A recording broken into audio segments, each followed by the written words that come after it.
दोस्तों, एक कहावत है कि जो इंसान दूसरों के लिए गड्ढा खोदता है एक दिन खुद ही गड्ढे में गिर जाता है। आज की भी कहानी में सेम कुछ ऐसी होता है। नमस्कार, आदाब, मैं हसमुद्दीन और आप देख रहे हैं सफ़र क्राइम तक। दोस्तों, आज की जो सच्ची घटना मैं आपको सुनाने वाला हूं, दरअसल ये घटना है उत्तर प्रदेश के एटा ज़िले की। एटा का एक थाना पड़ता है जसरतपुर, और इसी जसरतपुर थाने के अंतर्गत एक गांव आता है पुरंजला। बात कर रहा हूं मैं 6 अक्टूबर 2024 की सुबह सुबह। दरअसल इसी पुरंजला गांव के अंतर्गत एक बाजरे के खेत में एक महिला की डेड बॉडी लोगों को दिखाई देता है। लोग जब उस महिला की डेड बॉडी को देखते हैं तो इस बात की जानकारी पुलिस को दे देते हैं। इधर पुलिस को जैसे ही सूचना मिलती है, पुलिस फौरन अपने टीम के साथ जब घटनास्थल पर पहुंचती है तो सबसे पहले उस डेड बॉडी को चेक करती है। तो मालूम चलता है कि मरने वाली महिला की उम्र लगभग 33 से 35 साल के आसपास थी, जिसकी गला दबा करके हत्या की गई थी। हालांकि इस बात की जानकारी जब आस पड़ोस के लोगों को मालूम चलता है, धीरे धीरे वहां पे लगभग सैकड़ों लोग मौजूद तो होते हैं, पर उनमें से कोई भी उस डेड बॉडी का शिनाख्त नहीं कर पाता है। इसीलिए पुलिस सबसे पहले डेड बॉडी को अपने कब्जे में लेकर के पोस्टमार्टम के लिए भेज देती है, और फिर उस डेड बॉडी का शिनाख्त कराने के लिए उसका एक फ़ोटो लेकर के एरिया के तमाम थानों में सर्कुलेट तो करती है, साथ ही साथ उसे अगले दिन के अखबार में भी छपवा देती है। अगले दिन 7 अक्टूबर 2024 को जब ये अखबार बगल के नया गांव थाने के अंतर्गत अल्लाहपुर गांव के रहने वाला रमाकांत देखता है, तो देखने के बाद उस अखबार को लेकर के जसरतपुर थाने में पहुंच जाता है और पुलिस वालों से कहता है कि साहब, मरने वाली महिला कोई और नहीं बल्कि मेरी ही पत्नी अलका है। दरअसल रमाकांत पुलिस वालों से कहता है कि साहब, मेरी पत्नी अलका और मेरी 17 वर्षीय बेटी सपना करीब 2 दिन पहले घर से निकले थे, लेकिन अभी तक घर वापस नहीं आए हैं। रमाकांत जब ये सारी बातें पुलिस को बताता है, पुलिस उसी वक्त ही रमाकांत को लेकर के मोर्चरी में जाती है और उस डेड बॉडी को दिखाती है, जिसे देखने के बाद आखिरकार रमाकांत उसकी शिनाख्त कर लेता है। जब डेड बॉडी की शिनाख्त हो जाती है, उसके बाद से पुलिस अब रमाकांत के ही तहरीर पर हत्या का मुकदमा दर्ज कर लेती है, और फिर इस केस की जांच पड़ताल करते हुए पुलिस सबसे पहले रमाकांत से ही सवाल जवाब करती है। दरअसल पुलिस रमाकांत से सवाल करते हुए पूछती है कि क्या तुम्हें किसी पे शक है कि तुम्हारी पत्नी की हत्या कौन कर सकता है और तुम्हारी बेटी सपना को गायब कौन कर सकता है। इस पर रमाकांत पुलिस वालों को जवाब देते हुए कहता है कि साहब, मुझे शक ही नहीं है बल्कि पूरा यकीन है। दरअसल मेरे ही गाँव के रहने वाले 2 लड़के हैं, जिसमें से एक का नाम है अखिलेश और दूसरा उसी का दोस्त है अनिकेत। दरअसल इन दोनों ने कुछ महीने पहले मेरी बेटी सपना को लेकर के भाग गए थे। मुझे पूरा यकीन है कि इन लोगों ने ही मेरी बेटी को गायब भी किया है और मेरी पत्नी की हत्या भी किया है। अखिलेश, जिसकी उम्र है लगभग 22 साल के आसपास, और उसका दोस्त अनिकेत, जिसकी उम्र है 21 साल, जो रमाकांत के ही पड़ोस के रहने वाले हैं। रमाकांत जब अपने ही पड़ोस के रहने वाले इन दोनों का नाम जब पुलिस वालों के सामने रखता है, उसके बाद से पुलिस उसी वक्त ही अखिलेश के साथ साथ उसके दोस्त अनिकेत को थाने में बुलाती है और फिर इन दोनों से अलका की हत्या के बारे में पूछताछ करती है, और साथ ही साथ उसकी बेटी सपना के भी बारे में पूछती है। इस पर अखिलेश और अनिकेत दोनों ही पुलिस को एक ही जवाब देते हुए कहते हैं कि साहब, हमने ना तो अलका आंटी की हत्या किया है और ना ही सपना को कहीं गायब किया है। हाँ, ये बात बिल्कुल सच है कि कुछ महीने पहले मैं सपना को अपने साथ लेकर के गया था, क्योंकि मैं सपना से प्यार करता था और उससे शादी करना चाहता था। दरअसल ये सारी जवाब अखिलेश पुलिस वालों को देता है। अखिलेश इस बात को बिल्कुल एक्सेप्ट करता है कि वो सपना से प्यार करता था और वो उसे लेकर भागा भी था। हालांकि ये दोनों अपनी तमाम तरह की सफाई पुलिस वालों के सामने रखते हैं, लेकिन पुलिस इनकी एक बात नहीं सुनती है और पुलिस इनसे एक पर एक कई तरह के सवाल जवाब करती है। घंटों देर के पूछताछ करने के बाद भी जब पुलिस को इन दोनों के खिलाफ कोई सबूत नहीं मिलता है, तो आखिरकार पुलिस भी मजबूर होकर इन दोनों को छोड़ देती है। उसके बाद से पुलिस अब सच्चाई पता लगाने के लिए अलका के मोबाइल नंबर का कॉल डिटेल्स निकालती है। डिटेल्स को जब चेक करती है तो मालूम चलता है कि उसमें एक ऐसा नंबर था जिस पे अलका पिछले कई महीनों से लगातार बातचीत करते आ रही थी। पुलिस जब उस नंबर का डिटेल्स निकालती है तो मालूम चलता है कि वो नंबर किसी सुभाष के नाम पर रजिस्टर्ड है। सुभाष, जिसकी उम्र है लगभग 40 साल के आसपास, जो फर्रुखाबाद के सिकंदरपुर खास गांव का रहने वाला है। पुलिस को जब सुभाष की सारी डिटेल्स मिल जाती है, उसके बाद से पुलिस अपनी टीम के साथ सुभाष के घर पे जाती है तो मालूम चलता है कि सुभाष अपने घर पे मौजूद नहीं है। इसलिए पुलिस अब सुभाष को ढूंढना शुरू ही नहीं करती है, बल्कि उसका मोबाइल सर्विलांस पे डाल देती है और साथ ही साथ अपनी खबरियों को भी काम पर लगा देती है। और जैसे ही 4 दिन का समय गुजरता है, आखिरकार 4 दिनों के बाद 11 अक्टूबर को एक खबरी थाने में जाता है और सुभाष की लोकेशन पुलिस को बता देता है। साथ ही साथ ये भी पुलिस वालों से कहता है कि साहब अलका की बेटी सपना जो सुभाष के साथ ही मौजूद है। पुलिस को जब सुभाष की लोकेशन मिल जाती है 11 अक्टूबर 2024 को रात्रि के करीब 12 बजे के आसपास उस लोकेशन पर जाती है और वहां से पुलिस सुभाष को गिरफ्तार कर लेती है। दरअसल वाकई में सुभाष के साथ सपना भी मौजूद थी, इसीलिए पुलिस सपना को भी गिरफ्तार कर लेती है। पुलिस जब सुभाष को लेकर के थाने में पहुंचती है और जब सुभाष से रामाकांत की पत्नी अलका की हत्या के बारे में पूछताछ करती है तो सुभाष भी बिना किसी सख्ती दबाव के तुरंत ही अपना जुर्म कबूल कर लेता है। लेकिन सुभाष जब इस हत्या के पीछे की वजह बताता है तो वाकई में इसे सुनने के बाद खुद अलका के पति रामाकांत भी एकदम से चौंक जाता है। दरअसल रामाकांत के परिवार में उसकी पत्नी के अलावा 2 बेटियां हैं, जिसमें बड़ी बेटी का नाम है सपना। सपना जिसकी उम्र है लगभग 16 साल के आसपास, जो अपने ही इलाके के एक हाई स्कूल में पढ़ाई करती है। सपना जो देखने में जितनी ही खूबसूरत है, पढ़ने में भी उतनी ही तेज है। रामाकांत जो अपनी बच्ची को पढ़ा लिखा करके उसका एक बेहतर करियर बनाना चाहता था, लेकिन सपना जब स्कूल में पढ़ाई करने के लिए जाती है तभी गांव के रहने वाला अखिलेश की नज़र उस पर पड़ जाती है। अखिलेश के पिता का नाम है पंकज सिंह, जो अपने गांव का एक दबंग व्यक्ति है। दरअसल अखिलेश जो अपने माता पिता का एक लौता संतान है, काफ़ी लाड प्यार मिलता है और इसी लाड प्यार की वजह से अखिलेश भी एकदम से बिगड़ जाता है और ना ही कोई पढ़ाई लिखाई करता है। अखिलेश जब सपना को देखता है, सपना जब उसे पसंद आ जाती है, उसके बाद से सपना जब भी अपने घर से स्कूल के लिए निकलती है, अखिलेश रास्ते में खड़े होकर के उसका इंतजार करने लगता है। बार बार अखिलेश और सपना की जब मुलाकात होती है तो सपना को भी समझने में देर नहीं लगता है कि अखिलेश उसे पसंद करने लगा है। आखिरकार एक दिन अखिलेश मौका देखकर जब अपनी दिल की बात सपना से कहता है तो सपना भी बिना आगे पीछे सोचे बगैर ही उसके प्यार को एक्सेप्ट कर लेती है, जिसकी वजह से सपना और अखिलेश के बीच में प्रेम प्रसंग शुरू हो जाता है। और सपना का जब अखिलेश के साथ में प्रेम प्रसंग शुरू हो जाता है, उसके बाद से सपना का अपने पढ़ाई में भी मन नहीं लगता है। दरअसल अखिलेश जो एक मोबाइल खरीद करके सपना को दे देता है और सपना उस मोबाइल को अपने परिवार वालों से छुपा करके रखती है और अक्सर अखिलेश से बातचीत करते रहती है। हालांकि अखिलेश और सपना के बीच में जब प्रेम प्रसंग शुरू होता है तो दोनों फ़ोन पे एक दूसरे से बातचीत ही नहीं करते हैं, बल्कि एक दिन जब इन दोनों को मौका मिलता है, दोनों अपनी ख्वाहिशें भी पूरी कर लेते हैं। और एक बार जब इस तरह का रिश्ता कायम हो जाता है, उसके बाद से कभी रुकने का नाम ही नहीं लेता है। लेकिन एक दिन सपना अपने घर के अंदर से ही फ़ोन के जरिए अखिलेश से जब बातचीत कर रही थी, उसकी माँ अलका सारी बात सुन लेती है। तब जाकर के अलका को मालूम चलता है कि दरअसल उसकी बेटी पड़ोस के ही रहने वाले अखिलेश के प्यार में पड़ चुकी है। हालांकि अलका को जब ये मालूम चलता है कि उसकी बेटी का अखिलेश के साथ में प्रेम प्रसंग शुरू हुआ है तो ये जान करके अलका को भी काफ़ी बुरा लगता है और अलका अपनी बेटी को काफ़ी समझाने की कोशिश करती है। अलका अपनी बेटी को समझाते हुए कहती है कि तुम अखिलेश को भूल जाओ, क्योंकि एक तो तुम दोनों की कभी शादी नहीं हो सकती है क्योंकि हम दोनों की जाति बिरादरी अलग है, और दूसरी अखिलेश एक बिगड़ेल लड़का है। लेकिन सपना के ऊपर अखिलेश का प्यार इस प्रकार से हावी हो चुका था कि सपना अपनी माँ की बात एक भी मानने के लिए तैयार नहीं होती है। अलका जब अपनी बेटी को तरह तरह की बातें कहकर समझा लेती है और जब सपना अपनी माँ की बात मानने के लिए तैयार नहीं होती है, इसीलिए शाम के वक्त जब रामाकांत अपने घर पे पहुंचता है तो अलका ये सारी बातें अपने पति के सामने रख देती है।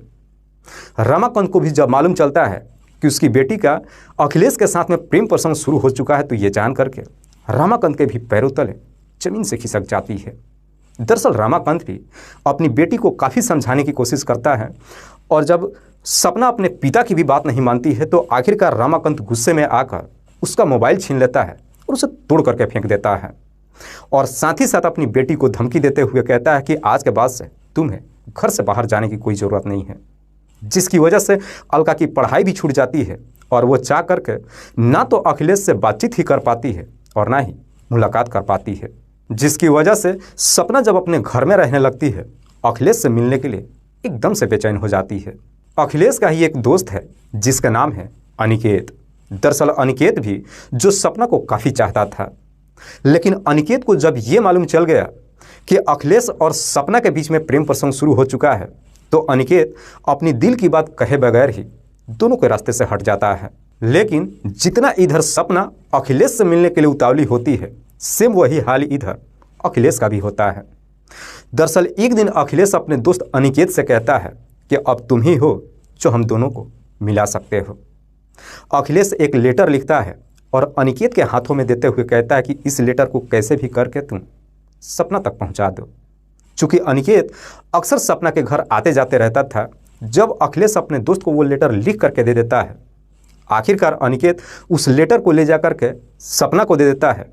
और सपना जब उस लेटर को पढ़ती है तो मालूम चलता है कि अखिलेश के दिन काफ़ी बुरी तरीके से गुजर रहा था।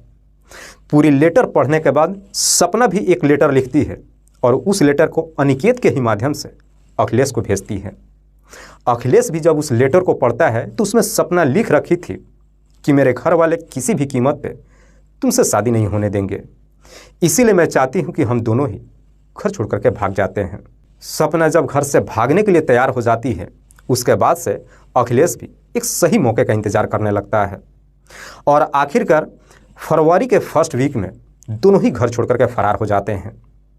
सपना जब अपना घर छोड़ करके फरार हो जाती है और इस बात की जानकारी जब उसके माता पिता को मालूम चलता है, तो वो भी एकदम से घबरा जाते हैं। दरअसल इस बारे में किसी को कुछ नहीं बताते हैं और लगभग 2 दिनों तक अपनी बेटी को जहाँ तहाँ ढूंढते हैं। लेकिन 2 दिनों तक सपना जब वापस अपने घर पे नहीं आती है, इस बात की जानकारी आस पड़ोस के लोगों को मालूम चल जाता है और लोगों को जब मालूम चलता है कि रमाकांत की बेटी घर छोड़ करके भाग चुकी है, तरह तरह की बातें करने लगते हैं, जिसकी वजह से रमाकांत और उसकी पत्नी आस पड़ोस में अपना सर भी उठा के नहीं चल पाते हैं। हालांकि इस बात की जानकारी जब आस पड़ोस के लोगों को मालूम चल जाता है और ये बातें सब जगहों पे जब फैल जाती है, तो 3 दिनों के बाद रमाकांत नज़दीकी थाने में जाता है और फिर अखिलेश के ऊपर अपनी बेटी को भगा ले जाने का मुकदमा दर्ज करा देता है। चूँकि उस वक्त सपना जो कि नाबालिग थी, पुलिस मुकदमा दर्ज करने के बाद इन दोनों को जी जान से ढूंढना शुरू कर देती है और आखिरकार अपनी कोशिश करने के बाद 28 फरवरी 2024 को पुलिस इन दोनों को गिरफ्तार कर लेती है। पुलिस जब अखिलेश और सपना को लेकर के थाने में पहुंचती है और जब इन दोनों से पूछताछ करती है, तो सपना पुलिस वालों को जवाब देते हुए कहती है कि साहब, अखिलेश मुझे भगा करके नहीं ले गया था, बल्कि मैं अपनी मर्जी से इसके साथ गई थी। लेकिन पुलिस सपना के बातों पर ध्यान नहीं देती है, बल्कि सपना के माता पिता को थाने में बुलाती है और सपना को उसके पेरेंट्स के हवाले कर देती है और फिर अखिलेश के ऊपर पॉक्सो एक्ट के तहत मुकदमा दर्ज करके उसे जेल भेज देती है। अखिलेश जब जेल चला जाता है, सपना इस चीज़ को बर्दाश्त ही नहीं कर पाती है। दरअसल सपना अपने घर में रहने के लिए आ तो जाती है, लेकिन आए दिन हर छोटी मोटी बातों को लेकर अपने माता पिता से झगड़े तकरार करने लगती है।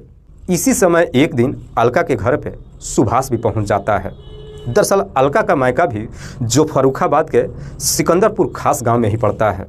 सुभाष जो उसी का पड़ोस का रहने वाला है। दरअसल सुभाष के साथ भी एक अजीब सी कहानी है। सपना की मां अलका की जब शादी नहीं हुई थी, शादी से पहले अलका और सुभाष का भी प्रेम प्रसंग चल रहा था। लेकिन अलका की जब शादी हो गई, उसके बाद से अलका अपने ससुराल चली आई। अलका भले ही अपने ससुराल चली आई, लेकिन उसके बावजूद भी उस सुभाष को भूल नहीं पाई। शादी के बाद भी अक्सर सुभाष अलका से मुलाकात करने के लिए उसके ससुराल में भी आते जाते रहता था। हालांकि सुभाष जब अलका से मुलाकात करने के लिए जब उसके ससुराल में जाता था, तो अलका भी अपने पति से झूठ बोल देती थी कि सुभाष उसका मुंह बोला भाई है, जिसकी वजह से अलका के पति रमाकांत को सच्चाई का कभी पता ही नहीं चलता है।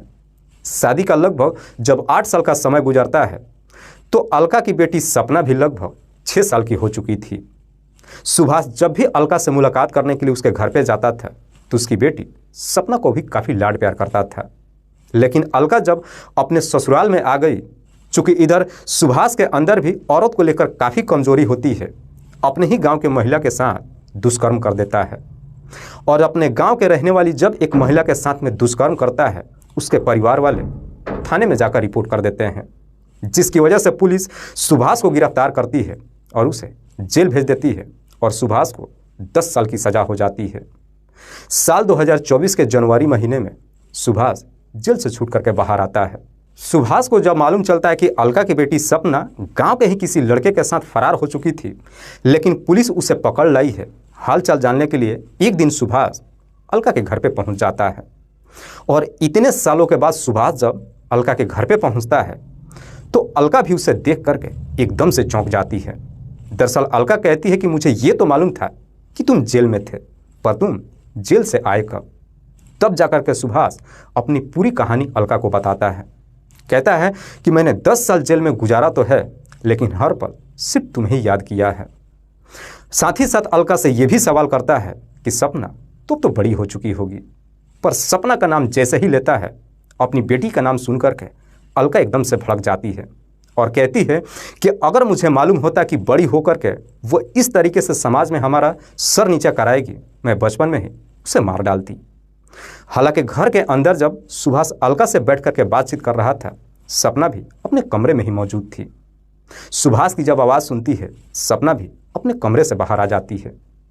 लेकिन सपना जैसे ही कमरे से बाहर आती है, अलका जब अपनी बेटी को देखती है तो वहाँ से उठकर वो अपने कमरे में चली जाती है।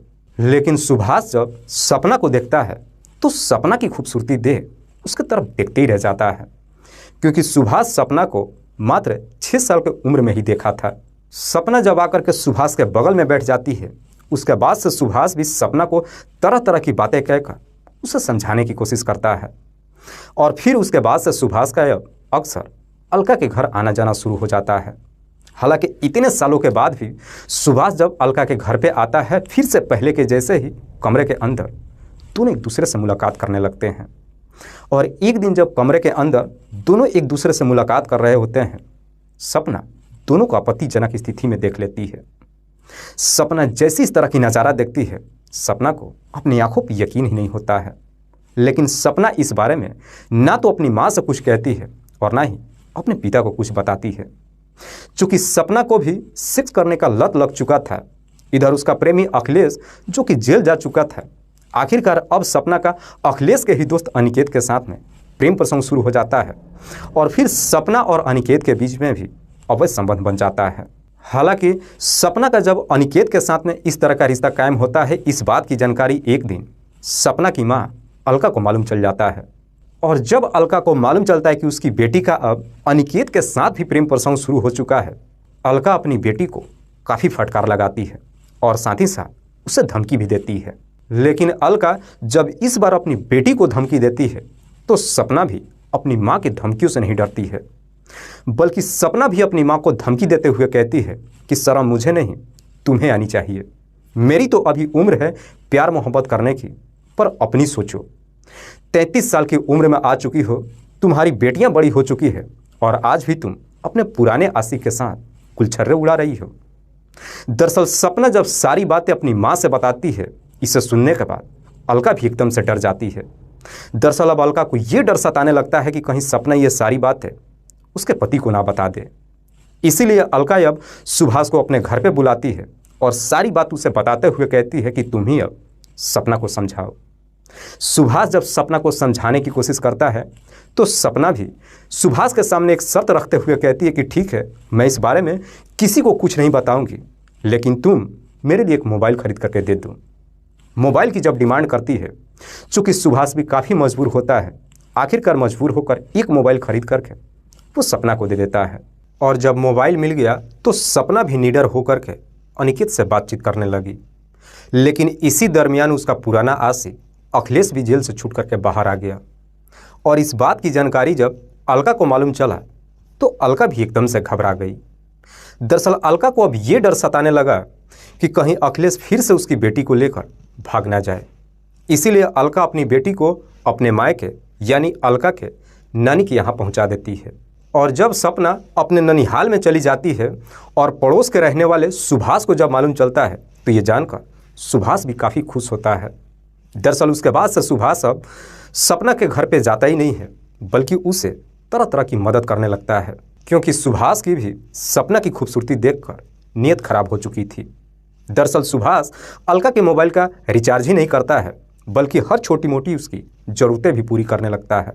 जिसकी वजह से आखिरकार सपना भी अब सुभाष की तरफ खींची चली आती है और फिर सुभाष और सपना के बीच में भी संबंध बन जाता है। दरअसल उसके बाद से सुभाष का माँ और बेटी दोनों के साथ ही इस तरह का रिश्ता कायम हो जाता है। दरअसल सपना जो कि अपने मामा मामी के साथ लगभग 5 महीनों तक रहती है, लेकिन जब एक दिन वहीं से वो अखिलेश से बातचीत कर रही थी, आखिरकार सपना के मामा उसे बातचीत करते हुए देख लेता है और जब बातचीत करते हुए देखता है इस प्रकार से गुस्से में आ जाता है कि अपनी बहन अलका के नंबर पर फ़ोन करता है और कहता है कि जितना जल्द हो सके अपनी बेटी को यहाँ से लेकर के जाओ, क्योंकि ये हमारी भी इज्जत को धजिया उड़ा देगी। जब ये सारी बातें अपनी बहन अलका से बता देता है, उसके बाद से 26 सितंबर 2024 को अलका अपनी बेटी को लेकर घर पे आ जाती है। लेकिन जब अपनी बेटी को घर पे लेकर आती है और जब अलका को ये पूरा यकीन हो जाता है कि उसकी बेटी सुधरने वाली नहीं है, आखिरकार अलका मजबूर होकर के अपनी ही बेटी को मारने का फैसला कर लेती है और फिर अपनी बेटी को मारने के लिए एक प्लान बनाती है और इसी प्लान के तहत सुभाष को अपने घर पे बुलाती है और सुभाष से कहती है कि मैं चाहती हूँ कि तुम मेरी बेटी को मार दो। अगर तुम मेरी बेटी को मार देते हो तो बदले में मैं तुम्हें 50,000 रुपया दूंगी।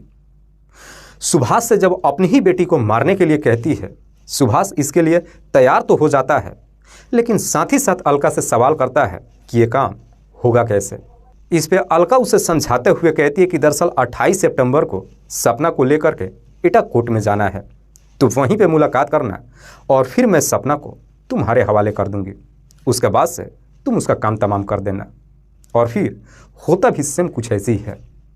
28 सितंबर को अलका जब अपनी बेटी सपना को लेकर के कोर्ट में जाती है और जब कोर्ट का सारा काम हो जाता है, गेट पे ही सुभाष मिल जाता है।